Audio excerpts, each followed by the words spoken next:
नमस्कार दोस्तों, स्वागत है आपका सीपी स्मार्ट क्लासेस में। दोस्तों, आज के रोजगार समाचार में जो अहम खबरें हैं उन पे चर्चा कर लेते हैं। तो सबसे पहले जो अच्छी खबर है उसके ऊपर बात करते हैं।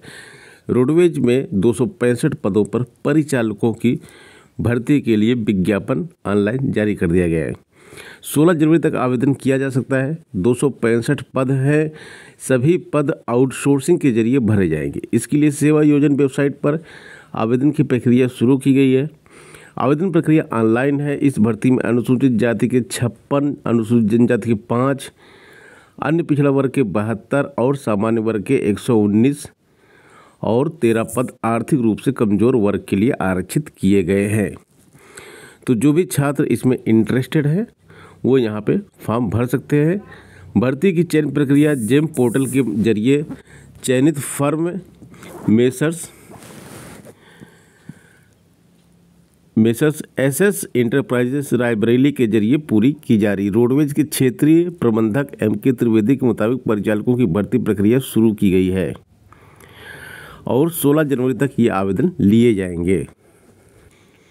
दूसरी अच्छी खबर, स्टेनोग्राफर भर्ती के लिए जो है प्रारंभिक परीक्षा का रिजल्ट एसएससी ने जारी कर दिया है और 60,346 अभ्यर्थी इसमें सफल हुए। स्टेनोग्राफर ग्रेड सी और डी के लिए ऑनलाइन परीक्षा हुई थी और इस परीक्षा में 60,346 सफल हुए हैं।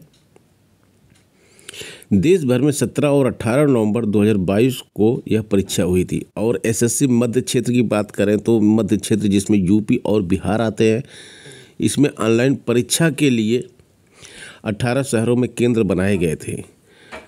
38.29% छात्र इस परीक्षा में शामिल हुए थे। 3 पालियों में परीक्षा हुई थी और इसमें सामान्य बुद्धिमत्ता और रीजनिंग के 50 प्रश्न, जीएस के 50 प्रश्न और अंग्रेजी भाषा के 100 प्रश्न थे। जो सफल अभ्यर्थियों की लिस्ट है उसमें ग्रेड सी के 13,100 और ग्रेड डी के 47,246 अभ्यर्थी हैं। 2 अभ्यर्थियों का परिणाम रोक लिया गया है। स्किल टेस्ट जो है वो 15 और 16 फरवरी को होगा। उत्तर कुंजी 27 जनवरी को जारी की जाएगी। 10 फरवरी तक एसएससी की वेबसाइट पे आप इसकी उत्तर कुंजी यानी कि आंसर की देख सकते हैं। दोस्तों, एसएससी की एक और बड़ी खबर है। सीएपीएफ सिपाही की जो भर्ती होती है उस सबसे बड़ी परीक्षा जो यहाँ पे होने वाली है, 18,28,000 अभ्यर्थी इस परीक्षा में शामिल होंगे। 13 फरवरी से 19 फरवरी तक यह परीक्षा चलेगी और उत्तर प्रदेश में जो केंद्र बनाए गए हैं वो आप देख सकते हैं। ये सारे शहर जहाँ पे उत्तर प्रदेश में केंद्र बनाए गए हैं, आपका शहर भी इसमें शामिल हो सकता है। तो यहाँ पे जो अभ्यर्थी यहाँ पे आवेदन किए हैं उसमें टोटल ऑनलाइन आवेदन देश भर में 53,58,942 अभ्यर्थियों ने आवेदन किया है। यूपी और बिहार की अगर केवल बात करेंगे तो 18,28,000 अभ्यर्थी केवल इसी के लिए आवेदन किए हैं। 17 शहरों में 57 परीक्षा केंद्र बनाए गए हैं। नवंबर में इसका आवेदन लिया गया था। 13 फरवरी से 19 फरवरी तक यह परीक्षा चलेगी। नवंबर में आवेदन लिया गया था और इसके तहत BSF, CRPF, ITBP, SSB, CISF, Assam rifles, SSF और एनसीबी में 46,284 पदों पर भर्ती होनी है। इस भर्ती के लिए कर्मचारी चयन आयोग ने 30 नवंबर 2022 को आवेदन लिया था। इस परीक्षा में क्या आएगा देखिए, पहले इसमें रिटर्न होगा, फिर फिजिकल और मेडिकल होगा, उसके बाद इसकी चयन प्रक्रिया आगे बढ़ेगी। जनवरी में 1, 2, 6, 7, 8, 9 और 13 फरवरी को देश भर में परीक्षाएं होने जा रही हैं। 1 घंटे की परीक्षा में 80 प्रश्न इसमें सॉल्व करने होंगे। एसएससी के क्षेत्रीय निदेशक राहुल सचिन ने बताया कि परीक्षा से 1.25 घंटे पहले परीक्षा केंद्रों पे छात्रों को पहुंचना है। वहीं पर एपीओ मेंस की परीक्षा का भी आज आगाज हो रहा। 95% छात्र इसमें प्रेजेंट रहे हैं।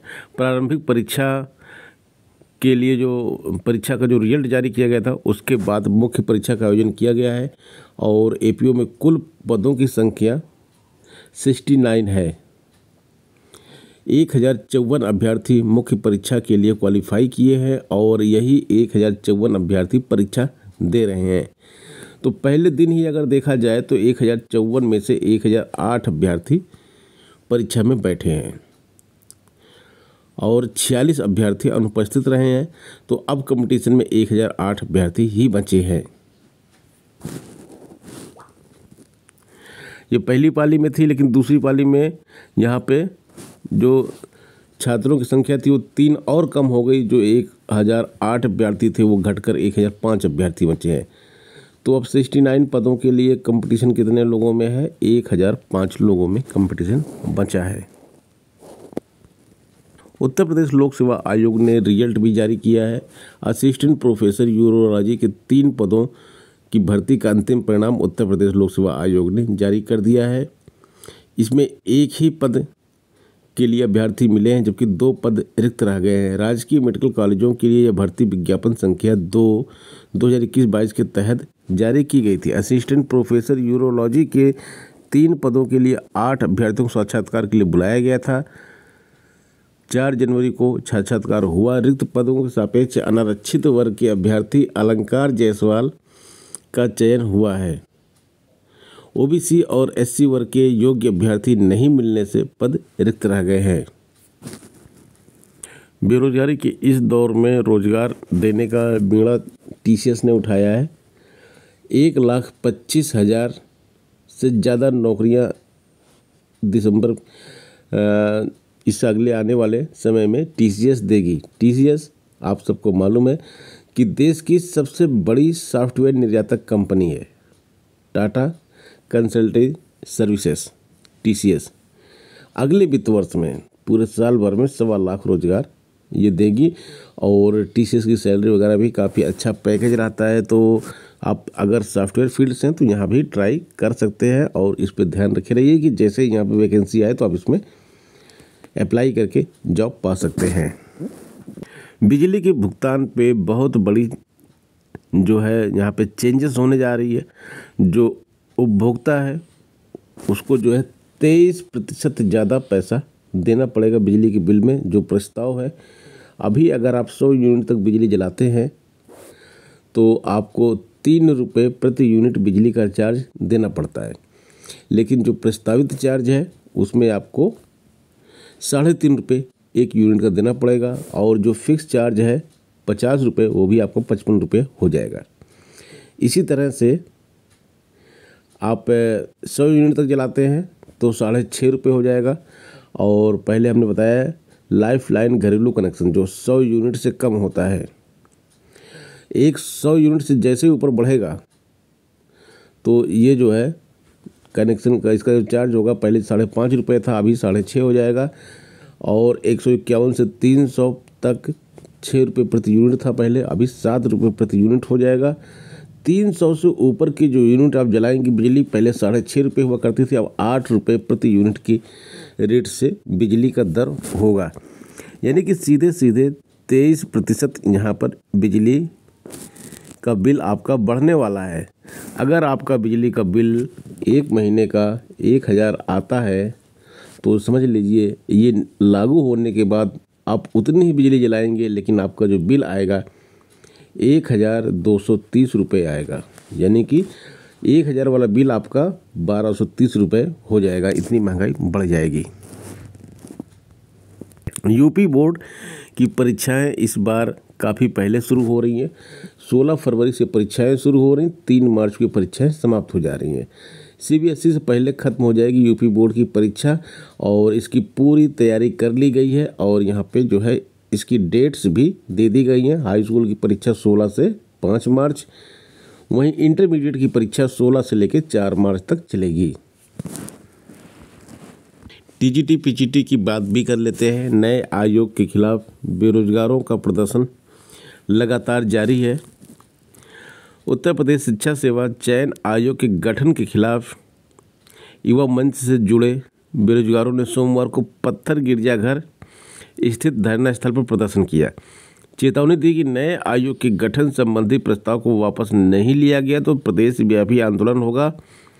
प्रदर्शन के बाद मुख्यमंत्री को संबोधित मांग पत्र एसीएम द्वितीय सुदामा वर्मा को सौंपा।